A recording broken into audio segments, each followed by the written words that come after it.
আজকে যদি কেউ বাংলায় কথা বলছে, কেন এত গাত্রদাহ? বাংলায় জিততে পারেননি বলে। যে কটা ছাইপাস আর গুটি কয়েকটা বাংলা বিরোধী পড়ে রয়েছে, তাদেরকে ঝেঁটিয়ে বিদায় দিয়ে আমাদের বঙ্গোপসাগরে ফেলতে হবে।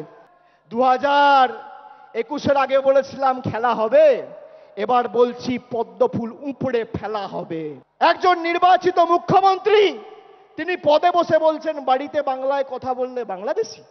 গর্ব করে বলবো, আর আমি তো বলবো আমাদের এবার নিয়ম নেওয়া উচিত যে অন্তত পক্ষে এই সেশনে আমরা পার্লামেন্টে দরকার হলে বাংলায় বক্তব্য রাখবো, কথা বলবো, দেখি কার গায়ে জ্বালা। আগে দিনে যদি 10 বার বলতাম, এখন 500 বার বলবো। আগে জয় শ্রীরাম বলতো, মনে আছে? এখন বলছে জয় মা দুর্গা। আর আজকে আমার নাম দিয়ে লিখে রাখুন 21শে জুলাই 2025। আমি বলছি 26-এর পর জয় বাংলা বলাবো, না বলাতে পারলে আমাদের ক্ষমতা নেই।